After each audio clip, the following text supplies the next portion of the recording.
Hello and welcome back everyone, we Weeb Online, and today I'm gonna start a new series, What If Naruto Was Killed and Betrayed by Team 7 Part 1. If you enjoyed this video, please give it a big thumbs up, and to watch more videos like this, subscribe to my channel and turn that bell notification on so you never miss an upload. Now wasting no more time, let's begin. Naruto opens his eyes and sees that he is in a place that looks like a city. He looks around and sees amazing works of art, engineering, and craft. He would have kept looking until he heard a voice calling to him. "Hello, boy. I hope you've enjoyed the scenery. But it's time to get down to business," said a man. When Naruto turned around, he saw a man with golden wings sticking out of the back of his battle armor. Who are you?" asked Naruto, who was surprised and interested.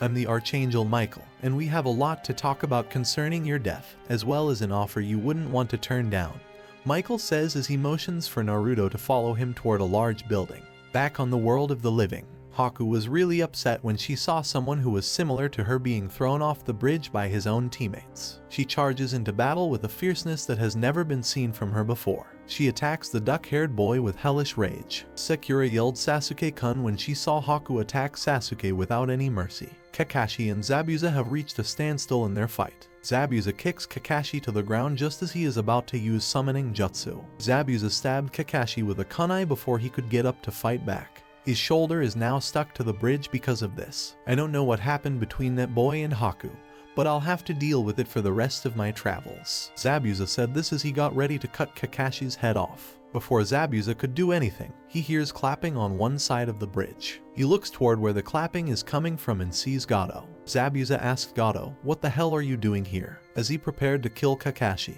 "I've decided to cut costs, and you're one of the things I'm going to cut." Gato said this while his hired help laughed to themselves. As Zabuza got off of Kakashi, he said, the classic double cross. "It looks like today is a bit lucky for you, Kakashi. I'm no longer your enemy, but if you hurt the blonde, Haku would probably kill you." Zabuza said this as he and Haku got ready for a battle. "Kill the men and steal the women. I'll play with them tonight before I give them to you guys." Gato said this while he licked his lips. On the bridge, the mercenaries get ready to fight the ninja. Before anyone could fight, a bright light is shining between the two groups. Then it started to move, showing a figure that had been hidden. As soon as the light goes out, a young teen boy with long, bright golden blonde hair and a well-developed, athletic body comes into view. He is wearing armor that shows off his well-muscled arms. All of the armor was dark silver in color. In the middle of the chest guard was a picture of a hand holding a sword. He wore plated bracers on his arms and black pants with shin guards. Gato asked the mercs, "Who the hell are you?" as he moved behind them. "I'm the Avenging Angel, and my name is Naruto Uzumaki Namikaze. Get ready to die," Naruto said as he pulled out a sword with a unique shape. It had a cross guard and was two-sided. It looked like the blade was light and well-made. A golden eagle is carved into the handle, which is attached to the blade. "Whoever you are, you're not killing anyone. Get him, boys, and make him suffer. Whoever brings me his head gets double the reward," Gato yelled as his hired soldiers charged Naruto, who was getting ready to fight. Zabuza stops Haku from jumping in to save her love. A worried voice asked, "Master, what are you doing? Naruto-kun is about to die." Zabuza pointed at the blonde and said, "I don't think so, young Haku. I have a feeling he's going to kill them. Get back to the fight." Naruto is fighting the mercenaries in a way that has never been done before by a shinobi. He is using sword strikes and martial arts to tear the mercenaries to pieces with his swordplay and his bare hands. He kills a spearman and takes his spear, which he uses to kill more mercenaries. He throws the spear at the last few mercenaries, killing 2 of them with a double skew. He pulls out his sword and takes out a trench knife, which he uses to cut through the last few mercenaries. Gato tries to run away, but Naruto stops him by throwing his trench knife into his spleen, which stops him from moving. Then Naruto pulls out his trench knife and flips Gato over with it. "Please save me. I'll give you anything," yelled a scared Gato as he began to shake. "It's time to die, Gato, but I'm not going to kill you. Instead, before you die, I'm going to take what makes you a man," says Naruto as he heats up his trench knife and rips Gato's pants off. Then, Naruto used the hot weapon to slowly castrate Gato. Gato screams in pain as his manhood is ripped away from him. Naruto then throws his manhood to a dog that is hungry, and the dog eats it. Then, he cleans the short man's blood off his knife with the short man's pants. Note to self, don't make him angry or threaten to rape his lovers, thought Zabuza as he held his manhood because he was afraid of losing it to the blonde. "And Naruto-kun," a teary-eyed Haku said, Yes, Haku-chan said, as Naruto looked into his teary eyes. Haku says, I love you, as she jumps into Naruto's arms and kisses him on the lips. The two people start kissing each other. The couple stops kissing and Haku asked, what happened to you? And how are you still alive? I died and went to heaven, where they gave me a second chance at life as the avenging angel, Naruto said. Haku asked, what was it like? It was like a city of the future, Naruto said as he turned and looked at his shaking former teammates. Excuse me, but I have to deal with a traitorous team, Naruto said as he let go of Haku and stomped toward his team with a killing intent he had never felt before. Stay back. Demon Kakashi never got to finish his sentence because Naruto knocked him out with a rising uppercut. Dope. Where did you get those skills and powers? I need to know. They should belong to a powerful Uchiha. Naruto gave Sasuke a hard punch to the gut that knocked him out before he could finish his sentence. You hurt Sasuke-kun. Sekiro was hit in the head and in the throat, knocking her out before she could finish her rant. Then Naruto gets a special seal for prisoners to lock them in. That solves the problem, Naruto says to himself as he walks over to Zabuza and Haku, now to help rebuild a bridge and a country, and then go home.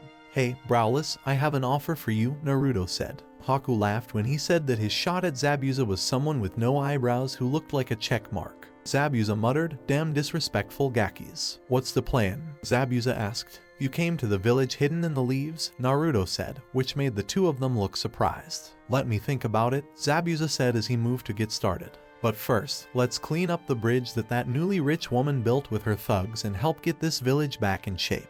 No need, Naruto said as he pulled out the prisoner scroll with the names of his betrayers. Naruto said, let go, and he let his teammates out of the seal. They stand in front of them, and each of their necks seems to have a strange silver collar on it. You three get to work cleaning up these dead bodies on this bridge, Naruto told them. You don't tell us what to do, Genin, Kakashi said in a rude way. Yes, Baka, you don't tell us what to do, yelled Sakura. Yeah, like a loser like you can tell us what to do, especially an elite like me, probably gay Sasuke said. I don't think you have a choice, because when I sealed you in that prison seal, it put those strange collars around your necks. If you disobey, they will create a punisher based on the subject's deepest fears that will beat you, try to kill you, or even try to rape you. So, I suggest you clean up these dead bodies from the bridge or that punisher will make you its girlfriend, Naruto said in a cruel way. The three people started cleaning up quickly because they were afraid of being killed or sexually abused. I like a man who can take charge like you can, Naruto-kun, says Haku as she wraps her arms around his chest. Naruto, I will kill you for this, a furious Kakashi said. You already killed me, you jerk, so clean up, Naruto said in a calm but angry voice. Zabuza thought, he's okay in my book as he, Naruto, and Haku dragged Gato to the village and back to Tazuna's house. Naruto ties Gato face first to a post and puts a gag on him. He then knocks him out. When they see Naruto, Tazuna and his family are getting ready to go to war for Wave. And Naruto, you're back, and you look different, said Inari as he looked at who was with his brother figure. Inari looked at the three of them and asked, why is Zabuza with you? And who is that beautiful girl? Even though Zabuza would have killed Tsunami's father, she can't help but blush when she sees how muscular he is. Any woman her age would find him attractive. Yes, Gaki, what's up with the new changes and these two being with you? Asked a curious Tazuna. This is a long story, so sit down, Naruto says as he tells what happened to him. Naruto starts to explain why Zabuza is here and why he isn't killing Tazuna. It's because Gato lied to him twice and Gato has his balls cut off outside. Naruto said he died because some of his teammates betrayed him and stabbed him several times. Naruto talks about how he died and why he looks at everyone the way he does. In heaven, a look back. As Naruto and Archangel Michael walk into a room with statues of what looked like great warriors and champions, he sees a man in white robes with white hair and a body that would make most people think he was weak. Hello, Naruto. And Drake, the great storm warrior, Drake said as he bowed to Naruto, and Naruto did the same to Drake. It's nice to meet you, Drake-sama, Naruto said. So what does heaven have to offer me that's so important? Naruto asked as he looked at the warrior of storms and the archangel. Naruto Uzumaki, the heavens have seen your life. They have seen every beating, every cruel attack. You have been stabbed, burned, and generally beaten up, but you have a warrior spirit like no other. We offer you a chance to become an avenging angel, an angelic superhuman warrior with incredible fighting abilities and powers. You would have semi-immortality, incredible strength, speed, agility, and endurance. You would be able to control more than Chakra. Naruto asked with a straight face, do I get to go back to Earth? Drake told Naruto, yes, you do, but in a stronger physical form. This form will please the one known as Haku and other possible lovers, who will also gain a form of immortality from you. Naruto was shocked by this, but Drake-sama Haku is a boy, and I'm only interested in girls, Naruto said, which made Michael laugh. Michael said, actually, Naruto Haku is a girl. She just hides the fact that she is a girl so that the men in her group won't treat her like a prostitute. Well, I guess you learn something new every day, Naruto says in surprise as he thinks about what might happen and remembers how he and others have been beaten and attacked in the past. I'll do it. What do I need to do? Naruto asked as he stood ready. First, Naruto, I'll send you some angelic essences to make you stronger than humans. Michael said this as he started to pull angelic energy into his hand. As soon as he was done, he threw the ball of angelic energy at Naruto. This caused Naruto's body to change in a way. Muscles and bones broke and reformed in a cycle, making Naruto stronger, faster, more durable, and overall more powerful than ever before. Naruto stood 6 feet tall and weighed 240 pounds when the process was done. His body was now well muscled and chiseled. When he looks down and sees that his manhood is bigger than when he was alive, he blushes. The length of his hair is longer. His eyes stayed the same color, but now they were a little darker. Now that that's done, Naruto, from today until your 3 minutes in the mortal world are up, you'll be trained in combat, tactics, weapons, etiquette, how to use the energies that have been unlocked in your spirit, and many other things, Drake said. Naruto gave him a surprised look. But Drake-sama, 3 minutes doesn't seem like enough time, said a confused Naruto as Drake and Michio laughed at his comment. Don't worry Naruto, 3 minutes in heaven is the same as 3 centuries. Time moves slower than a snail's pace here. Don't worry about Haku, she's fine.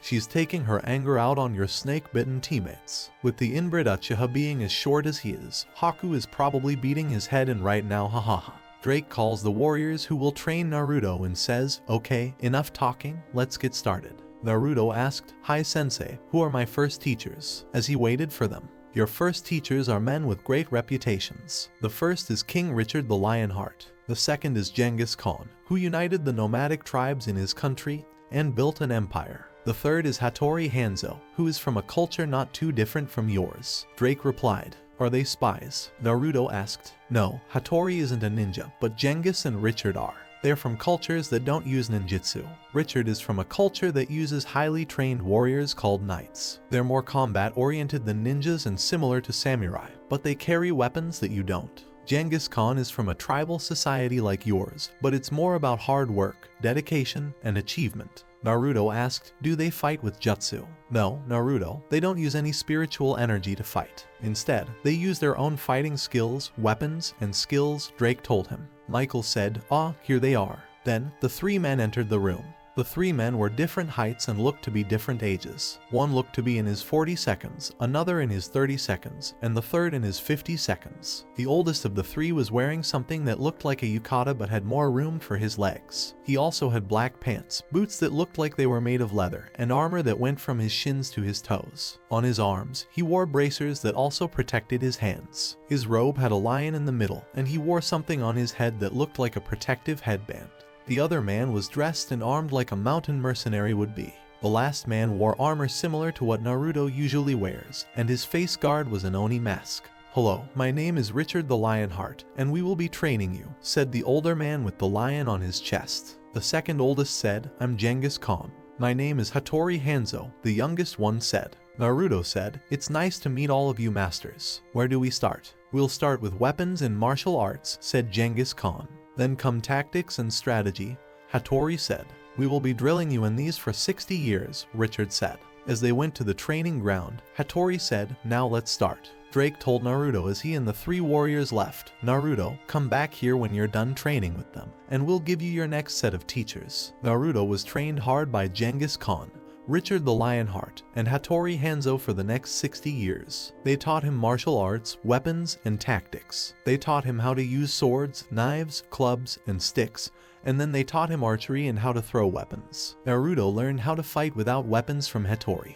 This led him to learn jujitsu, Aikijutsu, Kappajutsu, and Taijutsu. Richard taught Naruto how to fight without weapons as a knight. Genghis Khan taught him how to fight like a Mongol. Naruto has been taught by all 3 of them how to use stealth and infiltration, assault tactics, night fighting, guerrilla tactics, and siege tactics. He had become very good at everything he had learned from them. Drake taught him a lot about science, math, engineering, blacksmithing, building, calligraphy, politics, and the history of the elemental nations while he was being trained. Michael has taught him how to use mana, Hammond, and Kai in battle. Naruto walks back into the room where Drake is waiting for him after 60 years. Drake told Naruto, okay, you'll have 2 sets of teachers to train you, and a 3rd set will wait for you in 120 years. Drake said, Bruiser team and Fuinjutsu team may come in, as 2 big, fit men walked in. Right behind them is a group of experts who looked like they were good at some kind of fighting.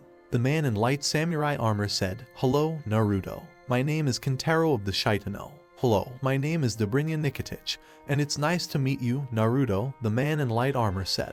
Kintaro bows to Naruto and says, Dobrinya and I will teach you the art of war wrestling and improved hand-to-hand combat. Naruto bows to them both and says, I won't disappoint you. He then looks at the other team. This group brought ink and paint brushes with them. Hello, Naruto. My name is Ryusen Uzumaki, the man in crimson samurai armor told Naruto. Hello, Naruto. My name is Goken Uzumaki, the man in crimson light armor told Naruto. The woman in the green battle dress said, hello, Naruto-kun. My name is Kushina Uzumaki, and I'm your mother. Naruto looks at the woman in front of him and says, she's my mother. It's true, Naruto. Let me explain. You see, Naruto, your mother is from a clan related to the Senju and Uchiha clans called the Uzumaki clan who are from the Senju clan. The Uzumakis were known for their skill in the sealing arts and kenjutsu. They were then attacked by the combined forces of Iwa, Kumo, and Kiri and scattered across the nations. Some are in hidden fortresses hidden from. Naruto asked his sad mother, why did you and my father send me to Konoha to be beaten and treated like a curse? No, Sachai, I and your father died during the attack and sealing of the Kyuubi, Kushina said as Naruto realized that the 4th Hokage is his father and that he sealed the beast inside him. Yes, Naruto, your father is the Yondiame Hokage. He sealed the Biju inside of you. But he did that so you'd be strong enough to fight Madara Uchiha. He was the one who took the Biju out of me and used it to attack the village. Your father fought him off, but he had no choice but to seal the Biju in you. The Biju saw us try to seal her in you and sent a claw out too. Hey, Drake, I was going to ask you about Kyuubi anyway, Naruto said to Drake. I can answer that. Kyuubi isn't in hell because she didn't kill anyone on purpose. She also couldn't go to heaven because her hatred was out of control, so I suggested that she be turned into a ninja Onimusha and sent to Tundra Country, said Michael. Well, let's train, Naruto said as they went to the training ground. Drake told Naruto, your last set will be warrior sages from the past, and I will train you along with them for your next 180 years. Naruto says, see you then as he heads to the training ground. Dobrinya Nikitich and Kintaro have been training Naruto in war wrestling and improved hand-to-hand combat for 80 years. They have been helping him improve his skills in unarmed combat in areas of his strength and agility. The Uzumaki teams taught him a lot about all kinds of Fuinjutsu, such as sealing, fighting, building, trapping, space-time, and holding. After 120 years, the Uzumaki Fuinjutsu team, the Bruiser War Wrestling team, and the heightened combative team leave. Naruto and his mother see each other briefly and say goodbye with a lot of love. Kushina told Naruto to stay away from the Toad Sage Jiraiya before she went to join her family in the afterlife. She said that Jiraiya would take advantage of Naruto's hard work, just like he did with Naruto's father. She also said that Jiraiya had put mental and physical seals on Naruto, but that his death broke these seals. She also tells him to have any of his wives give her grandchildren. Michiel and Drake laugh at his mother's request, which makes Naruto blush. Drake and a few warrior sages are waiting at the training field that was made for them. Naruto's last teachers, masters of the warrior sage arts of the lion, hawk, wolf, polar bear, and Wolverine, meet him on the field. Naruto is amazed by what he sees. Drake told Naruto, I want you to meet the warrior sages who will teach you their sage arts. Hashirama Senju of the Senju clan, the honored valiant lion sage. Tobirama Senju, the tenacious polar bear sage. Kenshin Uchiha, lost older brother of Madara and warrior of clan Uchiha.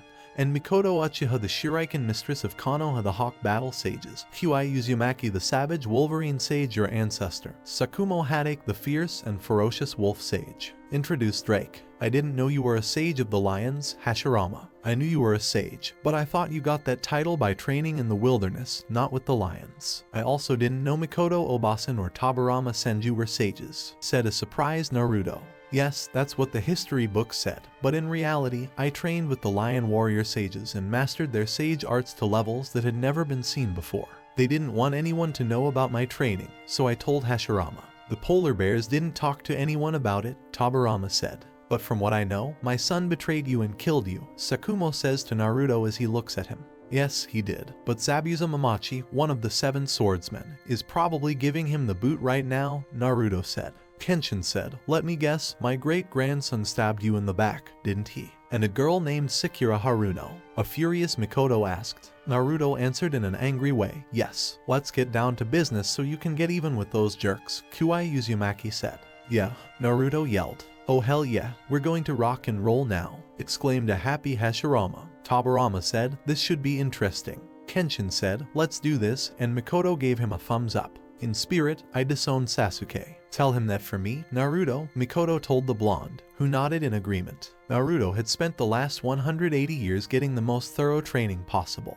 The sages and Drake had taught him the different elemental jutsus, ninjutsu, and fighting skills. As each of them taught him their own skills, he became an expert. For example, Hashirama taught him how to fight without seeing. Kenshin and Mikoto taught him how to use the bow and arrow, the kunai, and other weapons that throw things. Tobirama taught him advanced tactics for the battlefield, and Jutsu Kyuai taught him better ways to fight with knives and in close quarters. Sakumo teaches Naruto how to fight and fence with short blades. Drake teaches Naruto how to be flexible and battle with all of his weapons, skills, and strategies, as well as how to use his natural instincts and reflexes. Naruto's skills and abilities are so good that they might even be supernatural. Mikoto gives Naruto a hug as they go back to their own heavens. Naruto's training was finally over, and he was ready to go back to Earth and beat some people up. Your time is up, Naruto. It's time for you to go back to Earth, says Michael as he looks at the now blonde ninja warrior. Drake told Naruto, as he gave him the armor, this is the armor of the Avenger. The weapons are razor sharp, and only you can use them. The seal pouches conceal anything and anyone, but only you can use them. Then a door or window opens. The portal's open, Naruto. It's time to go, Michael said. Then Naruto puts on the weapons and armor. He bows to both Michael and Drake and then walks through the portal. End of the look back. Naruto finished telling how, after being killed by his teammates, he was turned into the Avenging Angel, an angelic superhuman warrior with amazing powers and fighting skills. How some of the best fighters, warrior sages, and Fuinjutsu masters in history taught him how to fight. That's amazing, said Tsunami. Wonderful, said Tezuna. Cool, Inari said. Naruto, I need to know why your teammates killed you, Haku says to Naruto as everyone looks at him. Because I was the Jinchuriki of the Kyuubi no Kitsune, Naruto said, which made Haku, Zabuza, and Tezuna look shocked and Tsunami and Inari look confused. Oh, said a sad Haku as she looked with sad eyes at her lover. So, you are a Jinchuriki. Your life must have been hard, Zabuza told his adopted daughter as he tried to comfort her. Naruto said, yes, it has. I've been beaten to within an inch of my life, forced to sleep on the streets, poisoned by scumbag restaurant owners, set on fire several times, and crucified several times. I'm surprised the villagers haven't raped me or urinated on me. Tezuna asked Naruto as he looked at the old man. How are you still sane? Many people in the village care deeply about me, and one of them is the Hokage of the Leaf, Naruto said, giving everyone a calm look. Tsunami asked, what is a Jinchuriki? A Jinchuriki is a person who has a tailed beast, which is a living chakra creature. They are often used as super soldiers in hidden villages, said Zabuza. You can tell a tailed beast by how many tails it has, and the 9 tails was the strongest of them all, Zabuza said. That's right, Naruto said with a straight face. They shouldn't be treated like pests. Instead, they should be treated like heroes or champions, said Inari as Naruto gave him a grateful look. Thanks, Inari. At least you know how important one is, Naruto said as he sensed someone coming into the room. Several shurikens were thrown at Naruto before anyone could do anything. Then Naruto pulled out his longsword and used it to block several shuriken that were thrown at him. They turned to see Kakashi, Sasuke, and Sakura smirking at him. Kakashi took a sword out of one of his scrolls and said, okay, demon, it's time for you to learn your place and who your betters are. You talk too much, Kakashi. What would my father say? What would Sakumo say? Oh, and Sasuke, your mother says she disowns you, Naruto said. When Naruto talks about Kakashi's father, Kakashi gets mad at him, and his sensei gets ready to fight, along with Sasuke, who gets angry when his mother is brought up. You son of a whore, someone said to Sasuke as he turned on his Sharingan. Kakashi yelled, never talk about him, as he got ready to fight. They both take their positions. Kakashi looks at Naruto's stance and gets angry because it's the same one his father used. a sword stance that lets you make angles that are tight and good for defense. As Kakashi and Naruto continue to fight with their swords, Sasuke uses a sneak attack on him and stabs him in the leg. Then Naruto kicks Sasuke in the chest, which makes him fall out a window. Kakashi then gets close to Naruto and puts a seal on him that is supposed to stop his chakra from moving. Then, Kakashi punches Naruto twice in the face and stabs him in the other leg. At the same time, Sasuke gets up and slashes Naruto across the face with a sword. As he gets ready to stab Naruto, Sasuke says, maybe the avenging angel was just a fluke. But before he could, Naruto moved so fast that he threw Sasuke back out the window he had just been kicked through. Then Naruto hits Kakashi in the face, breaking his nose, and throws him out of the house on top of Sasuke, knocking the emo out. Naruto then moves quickly over to Sakura and chops her in the neck, knocking her out. Then, Naruto pulls the sword out of Kakashi's leg and throws it back to Kakashi. If you can, defend yourself, Naruto says as he jumps out of the window to face Kakashi. Kakashi is surprised by Naruto's increased strength because he could have sworn he put a seal on him to stop his chakra from working. The seal he had put on him has burned away, and his wounds are getting better. This makes his eyes get bigger. Then Naruto charges at Kakashi with a fury that no modern person has ever seen before. Both Kakashi and Naruto have been fighting for a long time, but Naruto has learned from some of the best swordsmen and warriors of their time. In a burst of speed, Naruto breaks through Kakashi's guard, cuts off his sword arm by the forearm, and knocks Kakashi into a tree. When Kakashi is about to move, a hand with claws touches his shoulder. "I forgot to tell you that if you attacked me, that Punisher would also come to see you," Naruto said as Kakashi, Sasuke, and Sakura were pulled back into the special prison scroll by their Punisher. Before that happens, Naruto gets Kakashi's wallet before he is sucked into the seal. Inside the seal, Sasuke is brutally beaten by his brother and forced to reproduce the Uchiha clan as a genetically changed girl while being held down in a room full of rough-looking men. 12 dominatrixes had just used their sexual power over Kakashi. Sakura is tied up and gang-raped by a bunch of ugly boys in a room with no noise. Naruto hands Tsunami Kakashi's wallet, saying, "This should be enough to fix that window and anything else that's broken." Naruto gets up and starts to walk away. Hinari asked Naruto, "Naruto-Nisan, where are you going?" As Naruto looked at him, Naruto said, "We're going to go look for Gado's house. Zabuza and Haku, you'll help me." And Zabuza nodded as Naruto led the way. Naruto, Zabuza, and Haku head toward Gado's house. They quickly killed the rest of the mercs in different ways. Zabuza killed some with his sword and shuriken. Haku killed some with her ice needles, and Naruto killed some with his bare hands and his tonfa while in bearcat form. They get inside to see if there is any treasure there. Naruto goes to the basement to see if Gado had any slaves for his own pleasure. He finds cells with women who have been through hard times, and one of them walks up to him and asks, "Are you an angel?" "I'm an avenging angel. You're safe now," Naruto told them as they began to cry and light up with joy because their abuser had been caught. Naruto asked, "Is there anyone else in these cells?" One woman said, "There are also male prisoners here. They are elite Ashigaru guardsmen and samurai from Wave Country. Some are Hitakiri or former warrior monks, and they have been here for months." Naruto asked, "Are they in good shape?" "Yes, only one is missing an arm and another is blind. The rest only have scars from being hit before," said the one woman. Naruto told everyone to run to the village and back to any family that was still alive. The women said thank you as they ran out of the cage and out of the mansion toward the village. Naruto goes to the other part of the prison that is underground. 2 guards come running up to Naruto to try to stop him. They were no match for the blonde, who used her butterfly swords to cut them up. He pushes and kicks the door open so hard that the guard behind it is killed. "I'm Naruto Uzumaki from the hidden village of Konoha. Gado has been overthrown, and you're free to go. If you want to leave, you can once I release you. But if you want to stay, I have a purpose for you warriors," Naruto said as he broke the bars of their hinges and freed the samurai. The samurai leader said, "We're listening. Let's talk about it later. Right now, I need your help to take all the valuables from this place so they can go to the nation of Wave," Naruto told the samurai commander, who was watching him and looking at his men. "You heard him tell them to take everything of value from this place and give it to the people of Wave," the commander said. "Watch out for 2 other ninja too, because they are with me," Naruto said, and the samurai nodded. Before he heard, Naruto was about to say, "Thanks, Commander." "No, it's Terran," Naruto told the commander as they walked up the stairs. The samurai are all moving things toward the middle of the compound. As Naruto and Terran make their way to the middle, they see Zabuza and Haku, along with the samurai, waiting for them. "Did any of you find anything?" Naruto asked. Yes, 15 stacks of 100 gold bars, 15 stacks of Ryo, 16 bounty heads of missing Nin, and 150 bags of uncut diamonds, Zabuza said.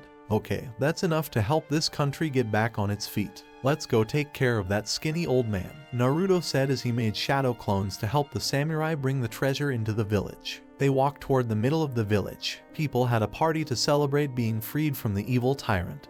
But before they could really celebrate, the castrated midget had to go to court. Gato was given the same sentence as the hero of Wave, who was tortured to death in public. People in Wave Country held a memorial service for those who died while Gato was in charge. People held a party in Naruto's honor because of how brave he was in Wave. During the party, many of the kids loved to play with Naruto. Many of the women, including Haku, blushed and swooned over Naruto's well-muscled body as he showed off his speed, strength, and agility without his armor, wearing only knee-high shorts and a muscle shirt and lifting a big boat over his head and playing a tough game of rugby. During the celebrations, Tsunami fell in love with Ryu Kentaro, one of the samurai Naruto had freed. He was one of the 2 samurais Naruto healed with a special healing method that only he knew. The samurai who had lost his sight was healed by Hammon healing, and Ryu's arm was grown back by Hammon regeneration.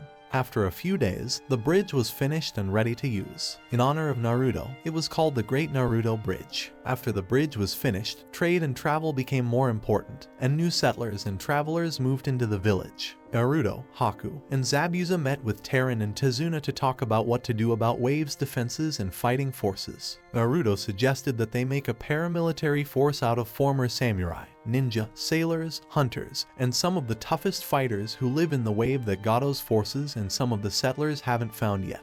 This is a good idea, according to Teren, Tazuna, Zabuza, and Haku. They also want to know where he got the idea. Naruto tells them that Richard the Lionheart, one of his teachers in heaven, did something similar for his army. Teren asked how training and finding new people will be done. Naruto said that it will be a series of war games, and depending on how well each person does, they will be put into the paramilitary's fighting forces or its support forces. If they don't have a place to sleep, they will be given one, and those who can't read or write will be taught. During training, the focus is on using a person's fighting instincts and mind to make them skilled warriors for the paramilitary. Naruto had also talked to the paramilitary troops about another important subject. He tells them that they also need to find new ways to train so that the forces can fight ninja head-on. For example, they might need a dietary supplement to boost their athleticism, and special tactics so that they can fight ninja. Teren and Zabuza knew how to fight against ninjas and had the food supplement that the paramilitary needed.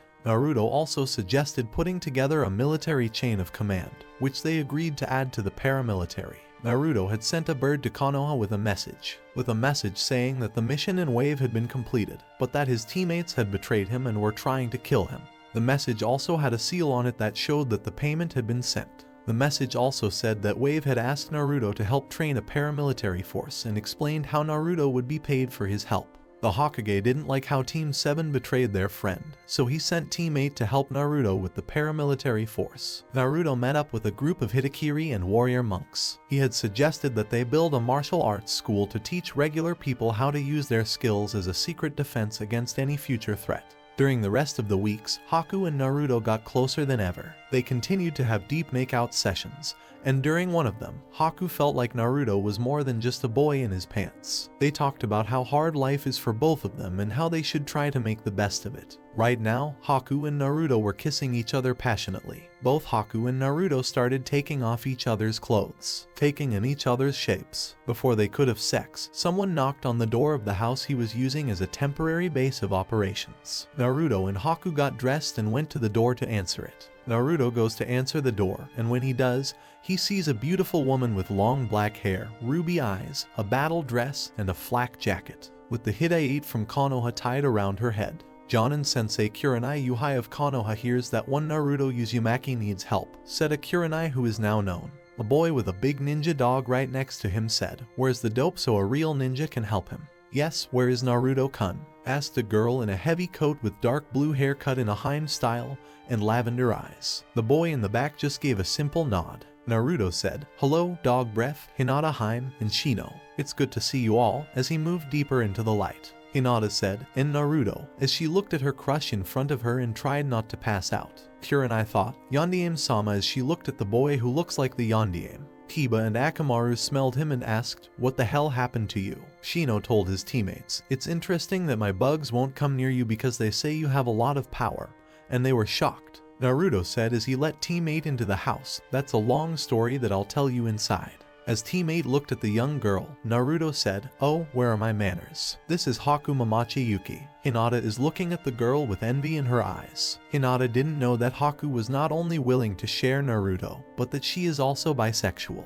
After 6 hours, Naruto talks about how Team 7 betrayed and killed him, and he shows his old body, which was mangled and had a broken neck and crushed heart. He tells them that Team 7 is being tortured by their own personal punisher in a special stasis prison scroll. A sensei with raven hair is interested in the blonde stasis scroll skills. He told them what it was like to be the Jinchuriki of the Nine Tails and how people in the village treated him. He then says that he went to heaven to become an avenging angel, which is a kind of angelic superhuman, and that he trained with some of the best fighters in human history. He talks about how he freed Wave Country from Gato, raided his vaults with the help of Zabuza and Haku, and set all of Gato's slaves free from his dungeon. He then says that he needs help with some wargames so that Wave's paramilitary forces can be built up. Kurenai isn't sure that he is an avenging angel, so she asks Hinata if she can use a special memory jutsu to see his memories. She does, and she sees his chakra pool. This is fine with Naruto. She uses the jutsu on him to look at his memories, and what she sees amazes her.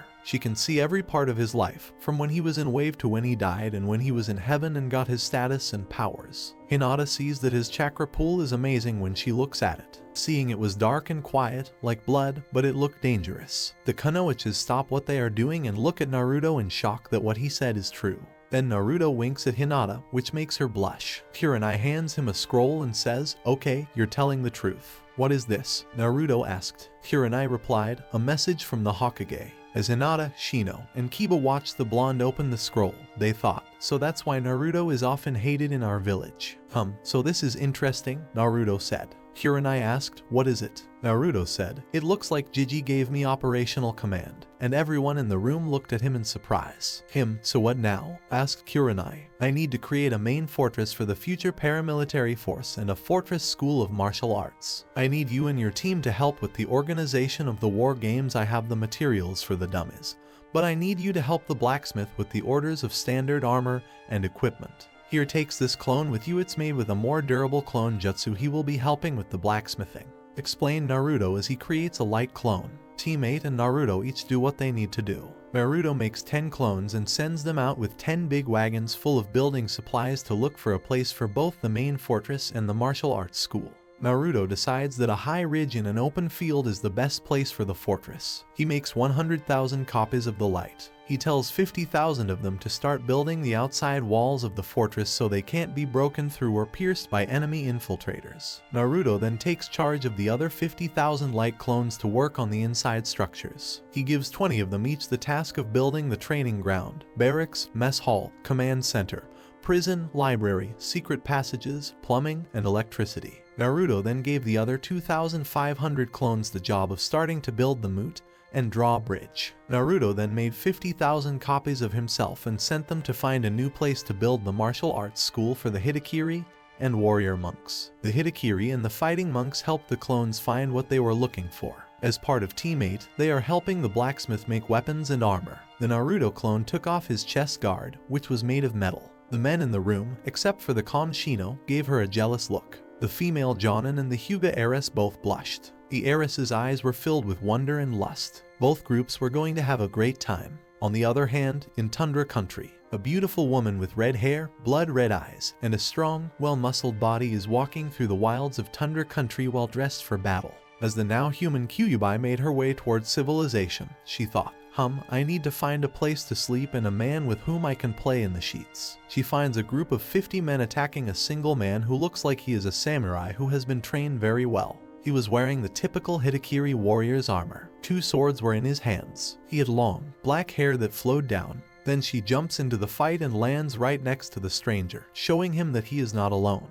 With their different fighting styles, the two start killing the robbers. The samurai asked the beautiful woman, "What's your name?" Kyuubi said, "I'm Kurama." Kurama asked, "What's your name, handsome?" "My name is Tozen Senju, and I'm a berserk warrior sage of the Wolverines." Senju shocked Kurama by saying, "A Senju. I thought there were no more Senju, Kurama said. No, some of us just went our separate ways and became nomads. I'm the last of my immediate family, Tozen says as he cuts a man in half from head to toe. Hyuubi said, I'm sorry to hear that, as she broke a man's neck and used his body as a weapon.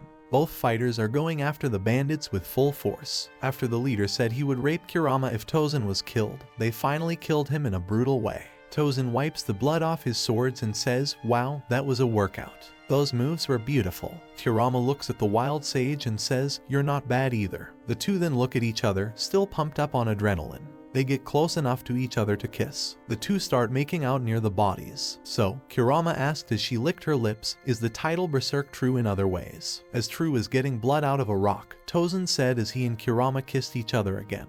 The two start taking off each other's clothes and have rough sex near the dead bodies. Kurama is shown how much fun she had with the wild Senju. As she feels his huge manhood pumping into her with each thrust, she feels pleasure and satisfaction for a long time. She and the warrior sage are going to have a night to remember. After a few minutes of making love, Tozen had Kurama and him cuddle up under a quilt he was carrying. Kurama and Tozen had had a lot of fun together. She could only hope to see more of the world with him, so she might as well travel with him instead of going alone. Naruto again. Naruto had finished building the fortress that the paramilitary needed. He then sent for an electrician, who used Naruto's clones to hook up the electronics to the fortress. The Naruto clones in the mountain regions also finished the school of martial arts. Only the samurai of Wave know where it is, but the warrior monks and Hitakiri are grateful for the building and would do anything to train the samurai of Wave's future. Team 8 helped finish the paramilitary's orders for weapons and armor. Hinata and Haku talk about Naruto in a conversation. Haku tells her that she is bisexual and that she is willing to share. Hinata thought she was having a party like no other when she learned this. Terran wanted to know what the paramilitary group should be called. Naruto said the name should be Storm. Naruto, Team 8, Haku, Zabuza, and Terran all go to the War Games field. Naruto walks onto the stage to get everyone's attention. Naruto starts his speech by saying, "Welcome, Wave citizens, to the Storm recruitment." Now, some of you might be wondering why we need a paramilitary. Well, let's look at Gato. Gato was able to take over this country, killing your men and children, raping your women, and making you slaves. Now that he's been taken care of, what's stopping the next tyrant from doing the same thing for future generations? If you join Storm, you'll be able to stand up to those tyrannical Bass people who didn't join went to see the old man of the mountain. Team 8 is surprised by how charming and articulate the blonde is. Seeing how he moves so many people makes them want to do good things. People began to walk toward the sign. These people came from many different places, and some of them were looking for a new life. Let's start. The War Games will test you in hunting, team combat, hand-to-hand combat, archery, swordsmanship, and weapons combat for those who are good with other weapons, Terran said. Once that's done, we'll know what we have to work with. Many of the hunters did well in the hunting part of the War Games, which was the first part of the War Games. The hunter, sailor, and fighter teams did well in the team combat parts, and so did the samurai and ninja teams from before. Both the settler and native teams did well in the team combat part, showing a fighting spirit that was unmatched. All of the other events went the same way, and all of the groups got great scores, with the former ninja and samurai groups getting the best ones. The hunter, sailor, and fighter groups got the second most points. The third group is made up of settlers and people who were born there. Okay, from now on, Storm has been formed, but it's not fully functional yet. You will train together and learn from each other as you go through hellish training that will give you all the tools you need to protect Wave from its enemies and make new connections with the outside world, Terran said. Let's thank Naruto Uzumaki Namikaze for building this fortress and helping Wave, said Terran as he, the samurai, and the ninja all pulled out their swords and saluted the blonde. When Team 8 finds out that Naruto is the son of a Kage, they are shocked. You're the son of a Kage? Hinata asks with surprise as she looks at her lover. Yes, my mother told me that he is the Yondieme. I didn't believe her at first, but one of my teachers showed me a picture of him in a mirror, which really shocked me, Naruto said. Wow, you look like you came out of a fairy tale, Hinata says as she lunges at him and kisses him. Team 8, and Kiba and Shino in particular, are shocked by this news. Hiranai had already figured out who his mother and father were. Haku approaches Naruto and gives him a kiss on the lips. That's for being the hero of Konoha and Wave, Haku said as Hinata kissed her. Hinata then returned the kiss by grabbing Haku's ass and squeezing it. Haku walked back to a shocked Team 8 and said, "That's for being the hero of Konoha and Wave." Hinata looked at her lovers and said, whatever Haku is by, we'll share him. Teren gives Naruto a katana with a prong guard and says, I had a blacksmith make this for you. Teren bows to the young blonde and says, this katana is the Kiba no Tengu. It's a blade made of the hardest steels and titanium and wave. It's almost impossible to break, so take it and use it in battle. Naruto gives the bow back. Naruto said, thank you, I'll fight bravely with it, as he put the sword on his sword belt. Teammate walks toward the edge of the wave with Naruto. As Naruto leaves the country, they throw a parade for him. The young blonde's family, the Tezunas, met him to say goodbye. As Naruto looks at a teary-eyed Inari, he says, Inari, take care of your mother and listen to your new father. He will teach you what it means to be truly strong. Inari nods his head to show that he agrees. Teammate, made up of Haku, Zabuza, and Naruto, leaves Wave Country. As they travel to Konoha, they see something that shakes them to the core. They see two girls being beaten by men in flank jackets. One girl has mint green hair and a tan, and the other has red hair and smooth, sun-bleached skin. Kurenai and Zabuza know that they are Chunin of Hidden Grass and Waterfall. Naruto moves before Kurenai has a chance to say anything. Naruto throws an elbow up at one of the ninja, which knocks him out. Who the heck are you? Nin asked back. Avenging Angel, Naruto says as he attacks the ninja. Naruto and the other nin begin to fight. Zabuza stops Kurenai from jumping in because he is worried about the young ninja who looks like an angel. What are you doing? He needs our help, an angry Kurenai said as she looked at the blonde fighting. Don't worry, Kurenai, he has the fight under control, Zabuza says as he points to the battle. Naruto's brutally effective hand-to-hand combat skills are tearing through the grass nin and waterfall nin. He is breaking bones and causing internal injuries, really tearing into the opposition. The last enemy is then knocked out by an uppercut from Naruto. The two girls are in awe of the man who saved them. Are you two okay? Naruto asked. The girl with mint green hair said, yes, thank you. Naruto said, that's good to hear. Can I get your names? My name is Fu, said the person who was now called Fu. My name is Karin Uzumaki, the red-haired girl said after hearing her name. Naruto said, it's nice to meet you both. My name is Naruto Uzumaki Namikaze. The two were shocked to hear this. Liar, and Uzumaki has red hair, not Sunkus blonde hair, said Karin. I'm actually half Uzumaki, explained Naruto. Karin used her senses to sense the chakra he's emanating. She senses that he has Uzumaki chakra, but of a whole other type she has never sensed before. You're telling the truth, but what happened to you? Stated Karin. I died and came back to life, answered Naruto, getting a confused look from Karin and Fu. What do you mean? Asked Fu. It's a long story, said Naruto. Where was your group headed? Asked Fu. To Konoha, said Kurenai as the group walk up to them. Well, it looks like we're going with you because going back without these guys is going to be hell for us, said Karin. Kindly explain your plight as we travel, asked Naruto. Elsewhere in the elemental nations, a pair of uniquely dressed mercenaries are walking out of a bounty office, and after collecting the heads of several famous Iwa, Kumo and Kirinins, they look like warrior monks, but they have a kanji for Great Destroyer the back of their giso. Brother, how's our opium operations in Konoha doing? Asked a woman with blood-red hair. It's doing good. Soon we would have enough slave warriors for the Dark Lord's return. Who knows, maybe we might find a virgin sacrifice from the operation to him be reborn, said the man as they walk away towards the docks to find their ship. Good, now on to Demon Country. We have a country to control from the shadow. The group goes to the country of fire. Karin and Fu talk about what's going on in their villages, how they are treated as slaves because Fu is a Jinchuriki and Karin can refill their chakra by either biting them or pouring chakra into them. Naruto tells them that he was brutally attacked every day when he was a Jinchuriki, and that this is how he feels about it. Fu and Karin want to know how he is still alive if he isn't a Jinchuriki anymore, as they know that if a Jinchuriki had their Biju taken away, they would die while the Biju was being taken away. Naruto then said that he died because some of his former teammates turned against him. Fu asks him in front of them how he is still alive. He says that when his soul went to heaven, he was given a reward for having a pure heart and having the strength to keep going through his tortures, by making him the Avenging Angel, an angelic warrior who is stronger than humans. At first, Fu and Karin didn't believe that he was an Avenging Angel. That was until Chomai, the seven-tailed beetle, talked to Fu and told her that what Naruto is saying is true. As Chomai tells Fu, she can feel many different kinds of energy, some of which are so scary that even her brothers and sisters are afraid of them.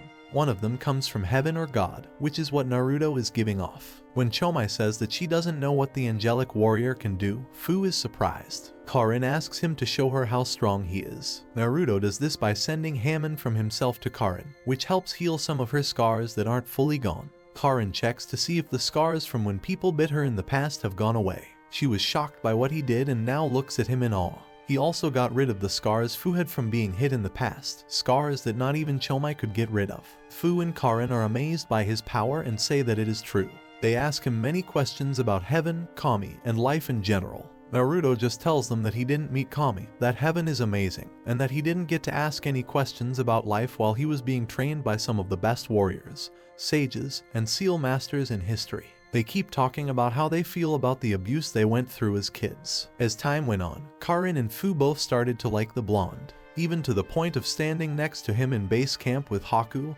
and Hinata. This came up to Haku and Hinata as they talked about sharing Naruto. Hinata told them that Naruto would now be covered by the CRA, which means he can have more than one wife. Kurenai gives Naruto the look a mother would give her daughter's boyfriend to warn him that if he breaks her daughter's heart, he will pay for it. Naruto nodded his head to say he wouldn't. They finally make it to the edge of Konoha, where Kotsu, Izumo, the third Hokage, and the third Hokage's Anbu are waiting for him and his group.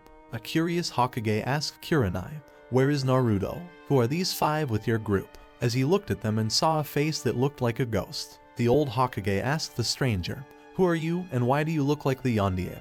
Hokage-sama, that young blonde man in the strange armor next to Zabuza Mamachi and his adopted daughter is Naruto Uzumaki. "Sir," Kurenai said as Naruto stepped forward. Her leader gave her a shocked look as Naruto walked toward her. Naruto said, "Actually, it's Naruto Uzumaki Namikaze." When the Hokage, his group of Anbu, and the 2 gate guards surprised him. Hiruzen looks at the blonde warrior and says, "I'm sure there's a story here, but please tell me where the rest of your betrayers are." Then Naruto took out the special stasis scroll and let his teammates go who had been bitten by snakes. His teammates make messes with the ball until Naruto snaps his fingers. "When I get my hands on you, Naruto, you'll be a dead demon," said a mad Kakashi. "Yeah, dope. Do you know what you put us through?" asked a furious Sasuke. "Yeah, do you?" said a fangirl who was still hopeless. "I think what happened with the stasis scroll was for the best, since you're going to have to answer to the Hokage," said a calm Naruto as Team 7 looked behind him and saw Hiruzen giving off the power of a god of war.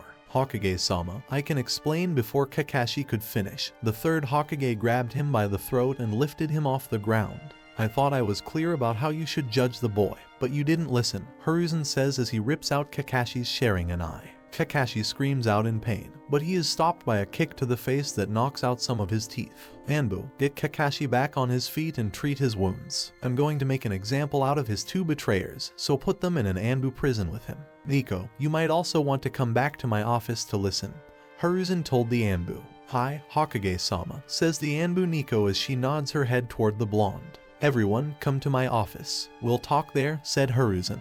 After 4 hours, they go to Hokage's office. Naruto told them everything that happened to him in Wave, from being killed to being trained by some of the best warriors in human history to being brought back to life to the creation of the paramilitary in Wave. Hiruzen at first is disbelieving Naruto's claim of being an avenging angel, so he called for Inoichi, Hayashi, and Shibai, who did a memory projection jutsu on him to show his memory of the events in Wave, excluding some private moments seeing them true. Hayashi looks at his chakra pool to see that it's pure like a river of water, along with seeing other energies unknown to him. Shibai then tells them that his bugs can't steal his chakra or these strange energies because they are so powerful that they would kill them right away.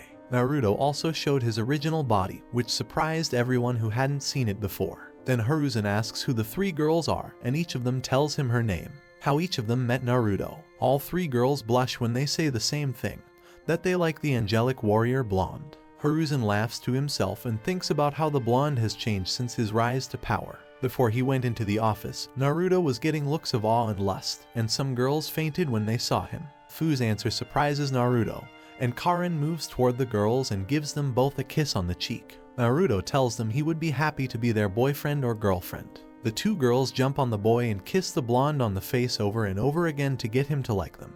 Hinata and Haku jump, which makes Hayashi feel a little proud that his daughter is coming out of her shell in a brave way. Kurenai, Zabuza, Nico, and Hiruzen feel pretty much the same way. As soon as the girls let Naruto stand up, he pulled out his longsword and started cutting and slashing through the air. Nico and Zabuza had to admit that he was very good with the sword. Then Naruto stops, does a cartwheel, thrusts his arm forward, and a hidden blade comes out and pierces the wall. He then pulls his arm back. Hiruzen was worried when he saw that the wall Naruto had just stabbed was bleeding. Before he knew it, 3 bodies fell to the ground above him, and 1 fell from the wall, revealing Anbu but not Hiruzen's. "What other skills do you have as an avenging angel, Naruto?" asked the 3rd Hokage, who was interested. As Nico and Zabuza looked at Naruto's longsword, he said, "One of my skills is a sensory one that lets me sense people's intentions and danger in the environment. From what I could tell, these people didn't have very good intentions." "Naruto-kun, that's an interesting sword you have. What's it called?"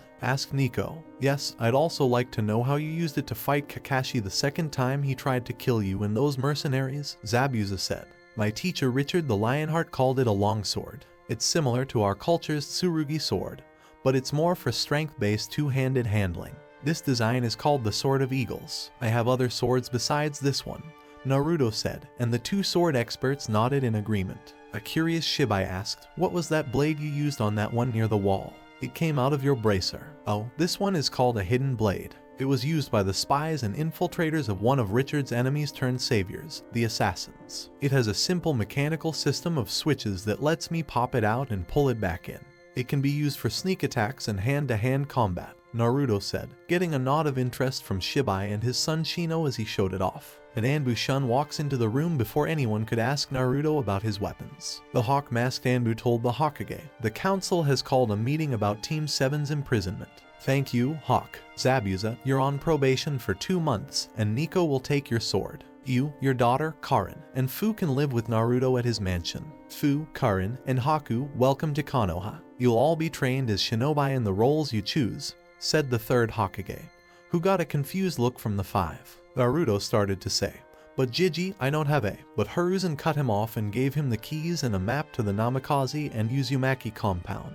Hiruzen said in a nice way, "Naruto, my boy, you're going to go far with this new strength. Now go to the compound with your fiancés and your future father-in-law, and meet me in the council chambers," Hiruzen told the 3 girls, who were blushing at the thought of being his fiancés. Naruto did the light clone jutsu and said, "Actually, Jiji, I can take them there and also be in the council room." The 3rd Hokage looked at the clone and asked, "Naruto, what kind of clone is that?" "It's the light clone jutsu, which is the opposite of shadow clone jutsu. It has all the good things about shadow clone jutsu, and none of its bad things," Naruto said as the old warrior nodded.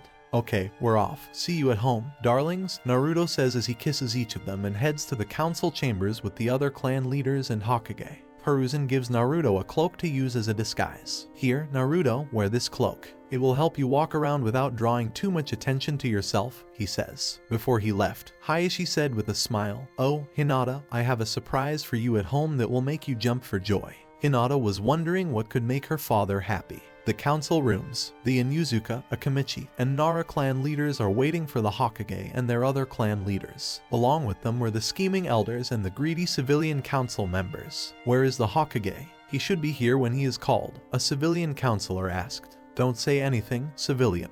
You're already walking on dangerous ground," said Choza Akamichi, the head of the Akamichi clan. The Akamichi clan is made up of strong, husky people who fight hard to protect the leaf. Civilians have no respect or discipline, and they don't respect power or authority, said Tsum Inuzuka, the head of the Inuzuka clan. "What did you say, UBTCH? Asked Mabuki Haruno, a member of a civilian council who didn't know much. Hiromaru, Tsum's ninja partner, is yelling at the women for being so rude to his partner. He tells Haruno, "Watch your tongue. The last time you didn't, Kushina cut the fat out of your ass and you had to get a skin transplant. Do you want more cut out?" Shikaku Nara, leader of the lazy but smart Nara clan, said, "It's a shame that you people are so proud about this." Before Mabuki can yell, a familiar voice says, "This meeting is starting, please take a seat." Everyone turned to see the Hokage, Hayashi Hyuga of the Hyuga clan, Inoichi Yamanaka of the Yamanaka clan, and Shibai Aburame of the Aburame clan with a cloaked figure. "Hokage-sama, why are you late, you old fart? Who is this foreigner behind you? He has no place here." The rude counselor didn't get to finish because the figure jumped from behind him and broke his neck, which scared some of the other counselors into silence. Choza asked Hokage, "Hokage-sama, who is this person with you?" Tsum, Shikaku, and Kiramaru all looked at the figure with wonder, and Kiramaru went up to smell the stranger out of curiosity. "Everyone, the figure here is related to both the Namikaze line and the Uzumaki line.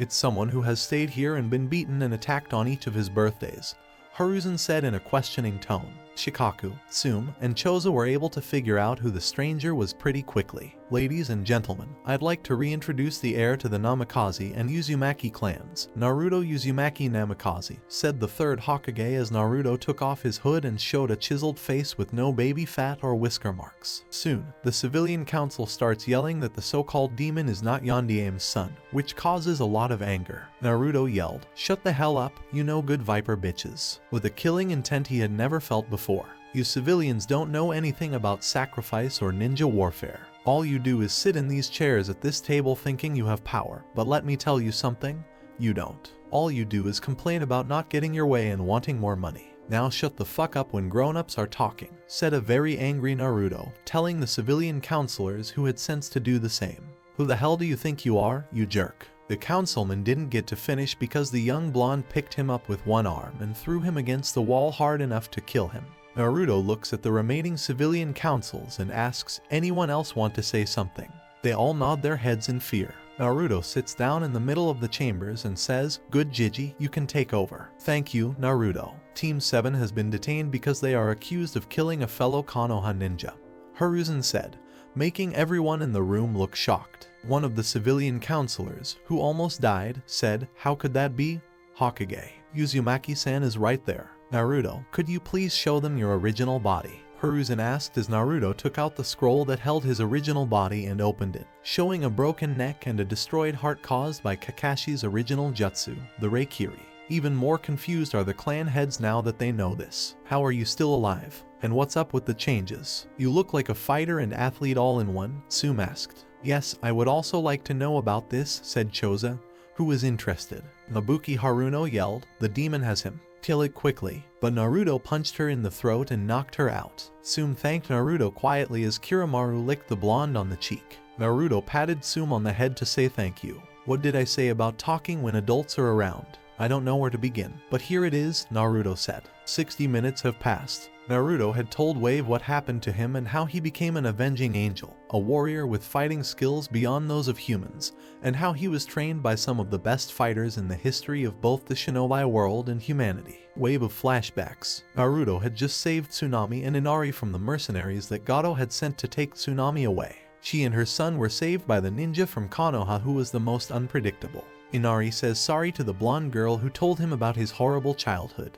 Now that Inari has a parent and is happy to be alive, he bows to the blonde as a sign of respect. Naruto finds Team 7 and tells them that Zabuza is going to attack the bridge to get Tezuna to come out. Team 7 thinks it's a good time to put a plan they had into action. Kakashi told Tezuna, "Tell your workers to go home, but don't run. Just walk away calmly, because if they run, Zabuza will know they've been found out." He thought this was the perfect time to get rid of two problems that had been bothering them for good. Tezuna did what was asked of him and told everyone to go home. He went back himself to check on Inari and Tsunami, as all of the workers and Tezuna are gone. Naruto is about to ask what they are going to do about Zabuza and the fake hunter Nin when he turns around, until Sakura uses a kunai to stab him in the ribs. Sasuke and Kakashi run up to the blonde and stab her. Sasuke says to Naruto as he stabs him in the stomach, "Dope, you've been in my way for so long that you're making me mad." Still alive, Naruto looks at Kakashi. Naruto looks at the white-haired Jonin with confusion and asks, "Kakashi-sensei, why? You were a mistake that your whore of a mother shouldn't have brought into the world," Kakashi said as he made the hand signs for his only original technique, the Chidori, and ran it through his chest to remove his heart. Before he dies, Naruto says, "You three will get what you deserve, and you, Sasuke, I'll see you in hell." Naruto says this as his strength starts to fade. Sasuke then picks up the dying blonde and tells her, "Hell is for losers, so enjoy it," as he throws her body off the bridge. Team 7 didn't know that Zabuza and the hunter Nin were watching. When the hunter Nin took off her mask, she was revealed to be Haku Mamachi Yuki, who was crying tears of sadness and anger as she looked at the Uchiha, who had thrown away the only person who felt like a kindred spirit and most of all, her precious person. Before she jumps into battle, she prays that Naruto will have a peaceful journey to heaven. She wears a mask. She did it because she wanted to get back at the person she loved. She jumps with anger at the Uchiha. The Uchiha wasn't ready for him to attack with hellish rage. Zabuza and Kakashi started fighting. End of flashback. What happened to the Kyuubi was asked by the council. Naruto had said that when he died, the Kyuubi also died, and that the Kyuubi is actually a woman, which surprised everyone. Hiruzen asked Naruto, what happened to the Kyuubi now that you're alive? Is she still locked up in you? Danzo asked, worried about his possible weapon. No, she's not. She's no longer a Biju, Naruto said as everyone in the council gave him a shocked look. It could be a trick so the demon could. The man didn't finish his thought because Naruto broke his back with a flash step back in the middle. Naruto took off his chest guard and shirt to show his well-toned torso. This made some of the female Anbu and Wonsum and Yuzuka blush and whistle at him. Then Naruto sent his chakra to his torso, which doesn't show anything. Damn, my one chance to make a perfect weapon was ruined. I hope I can use this avenging angel to make Konoha strong. Danzo thought as he tried to use his hidden Sharingans to try to influence the angelic warrior in front of him so that he would kill himself. Naruto knows this, so he ignores the old Warhawk's attempt and makes plans to deal with him later. Naruto looked at the council members and asked, what will happen to my teammates who were bitten by snakes? A normal person was about to answer, but Naruto gave him a look that told him to shut up. I and the clan leaders will decide that, so you can go home, Naruto. Don't worry, Naruto. We'll punish them in a way that makes sense, Hiruzen said as he let Naruto go home to his loved ones. The civilian side can't call any more meetings, and I'm taking away some of their powers, Hiruzen said as the civilian council looked at him in shock. Hokage-sama, you can't just, the man started, but he didn't get to finish because he was scared as the old warrior let out his killing intent. Anbu, please lead the civilian counselors out of the chambers, Hiruzen told Anbu. In the land of Tundra, over the past few months, Tozen and Kurama had been traveling together and had been enjoying each other's company.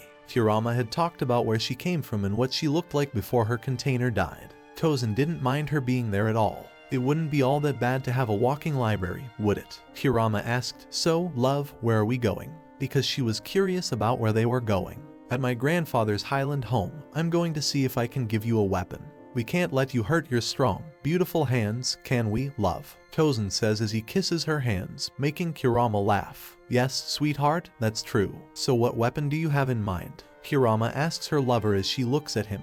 Well, it's a weapon that shows both your strength and beauty, Tozen says as Kurama blushes at his praise. As they walk up into the highlands, they look up and see what looks like an old man with a build like her lover's waiting for them in a huge highland tower. Tozen gave his grandfather a hug and asked him, how are you doing, Grandfather Sobai?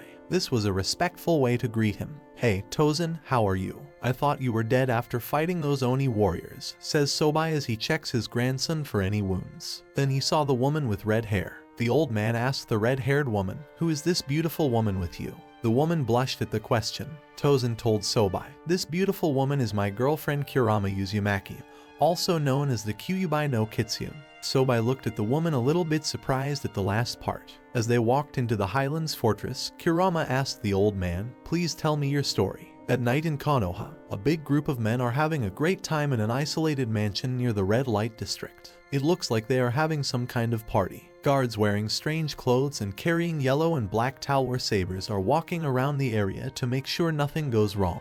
But someone in the shadows sneaks up on a sentry and breaks his neck. He then goes to kill the rest of the guards. The guys are having fun with the girls because they are dancing, drinking, and playing games. Everyone is happy and having a great time, as if they were high on something or enjoying something.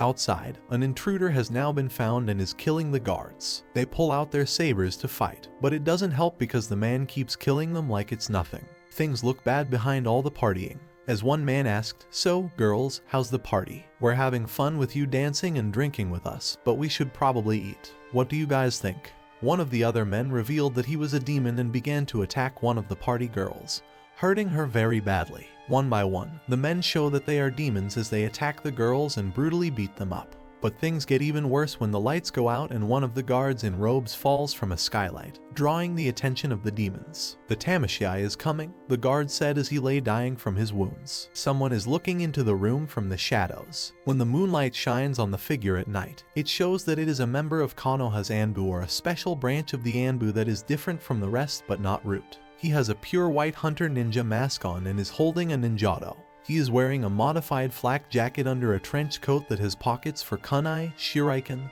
and other weapons. One of the demons said, Tamashii, he's found us. Slowly but surely, both sides start to fight with their hands. Tamashii fights like a trained warrior. The demons, on the other hand, may be wild warriors, but they don't have any skill. As the demons are being killed, the last one of the group grabs a girl who has been hurt and holds her by her claws. Stay back or I'll kill the chick, I swear I'll rip her fucking throat out, says a demon as he presses his claws into the woman, drawing a little blood. Tamashai takes his sword out of its sheath and pulls out a dagger with a unique shape.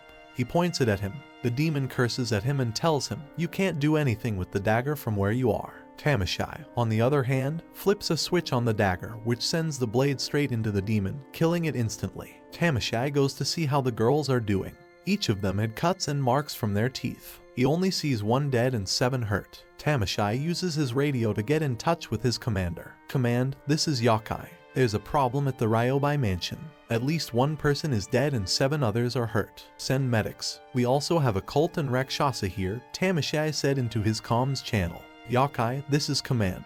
We need to find out who the cult is," said Command. He checks out one of the guards he killed and sees a tattoo of a dark figure in gold armor with red eyes holding a head in one hand and a sword in the other. As Tamashai looked at the sign, he thought, "Kireami Areansu, Naruto again." Naruto is sleeping in bed with 3 of his 4 lovers. They are all sleeping peacefully next to each other and with him. Fu, Karin, and Haku all agreed that Hinata and any other women could be the young Adonis's lovers. All 3 of them also got along well with each other. For example, Haku and Karin talked about being the only women in their clan, and Fu talked about being an orphan and living alone. The night before, they didn't have any sex with the young blonde. Instead, they all kissed for a long time. But Fu and Karin both felt that he was a stallion in his pants and that his muscles were as hard as rocks. They stopped there because they want to get to know him better. They had decided to turn in for the night. Naruto knows that he will be asked to testify in the tribunal for his team.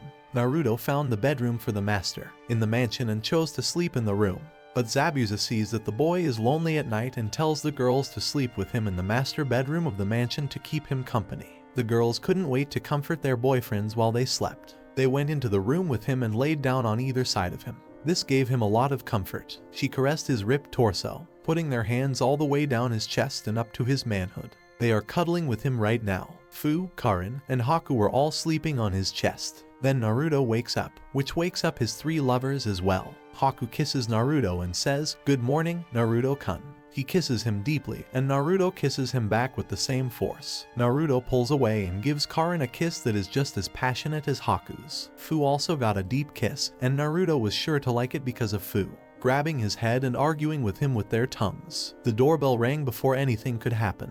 Naruto put on a kimono that fit him and went to find out who it was. He opens the door and sees a woman with long purple hair and a man in a green flak jacket standing there with her. He wore a bandana over his short brown hair and wore black pants. He seems to be sick and hungry. He is the Konoha sword master Hayate Gecko. Both of them are with the mysterious Tamashai. "Hello Naruto, I see you've changed. I see Yuga wasn't kidding when he said you were an avenging angel," Hayate said. Naruto looks at the 2 swordsmen and the mysterious warrior in front of him and says, "Hi Hayate, it's been a while, hasn't it? What brings you to my humble home?" "Zabuza invited me so I could cough test your swordsmanship," said Hayate between coughs. "Zabuza said you used good swordplay in your last mission," he added. Naruto goes over to him and uses his hamon to heal him, which helps his breathing a lot. Hayate's breathing starts to get better than it had been. "What did you just do to me?" Hayate asks in shock and awe as he feels his lungs getting stronger and breathes for the first time. Naruto told Hayate, who was surprised by the young blonde turned angel, "I used my Kai to heal your respiratory system." So Yuga was telling the truth when he said he was an avenging angel. "Can you now bring the dead back to life or what?" "No, I can only heal someone. I'm not allowed to bring someone back to life. I can only heal people with serious injuries. If someone died, I can't bring them back to life," Naruto says as he invites them into his house. When Naruto sees Tamashai in person, he asks, "So, why are you here, stranger?" "Well, the Hokage wants a new member for a special unit of Anbu that needs help dealing with things that go bump in the night," Tamashai said as he looked at the young blonde. "I came to see if the rumors are true, and based on what my sensor abilities can tell, they are true. I can find out your code name," Naruto said. "You can call me Tamashai, and like you, I've come close to dying," Tamashai says as Naruto looks at the man right behind him and is surprised. Naruto said, "I think we might get along if I pass your test," and the man laughed, which scared both Yugao and Hayate. The 4 of them walk into the mansion's training ground and get ready for a tough test that will really test him as a fighter. Back in the land of Tundra, Kirama told what had happened over the last few days. She used to be the strong Kyuubi no Kitsune, but now she is a ninja Amazon, to fight with Tozen against a large group of enemies on a small battlefield. Sobai knows that her tales tell the truth. Some people who don't know this should know that the man is a wise owl sage. People know that the Owl clan has the ability to see through lies and deceptions and to see into a person's soul. Everything Kurama said about him was true. I believe your story, so what's next? The old man asked. Kurama answered, I want to enjoy my freedom as much as I can and maybe start a family. Tozen gave her a look as she looked at him with bedroom eyes. Okay, kids, you can take a weapon from the arsenal. But Kurama needs to choose it carefully because it will be with you until you die, he said in a tone that didn't leave any room for arguing. Kurama just politely nods and walks into the arsenal. She slowly looks around the room at many different kinds of weapons. From swords, axes, and spears to clubs and flails, there were many kinds of weapons, until she sees a unique weapon that grabs her attention. She walks over to it and takes it. It's a weapon that would help her a lot when fighting close up. Kurama asked Tozen-kun, what are these? As she showed him and Sobai. Oh, those are the wind and fire wheels. They are used in Taijiquan and Baguage, which Neja, the Taoist protection deity, also uses, said Tozen, getting a look of awe from the Kurama as she looks at the weapons she is holding and swings them around to make a field of them. Kurama looks at them and says, these look easy to handle, so I'll take them. Well, if that's the case, here, Sobai said, handing her a big book. What's this? Asked Kurama, who didn't understand. This book is about Taijiquan and Baguage Kung Fu as well as their weapon forms, Sobai told Kurama, who was surprised. How? I guess they didn't call the Senju clan 1,000 skilled for nothing, thought Kurama, still surprised that the clan knew so much about Taijiquan and Baguage. Tozen points to the training grounds and says, you can use our training course to learn the basics of both styles. Kurama heads toward the questionable training fields. Kurama is going to have a hard time with the Senju clansmen for a long time. Konoha again. Haku is having a great time reading the medical notes of Tsunade Senju, one of the most well-known kunoichis in the elemental nations, seeing ideas about how chakras heal and grow back. Haku is as happy as a kid in a candy store. Not only does she look at the medical records, but so do other people. Karin, who likes Tsunade a lot, is there with her. So, Haku-chan, what did you do before you met Naru-kun? Karin looks at Haku and asks, I don't know when a hunter nin from Kiri will jump out and try to kill me in Zabuza, Haku said. Karin nodded in agreement, as she had also lived in fear of being killed by enemies of her clan. That she feels like she knows the Yuki woman. Let's keep looking through these notes. We might find a new theory about chakra healing, and you never know when that might come in handy, right Karin-chan? Haki says to her sister lover, who nods in agreement. I will continue the story in next part. Till then, we weeb offline.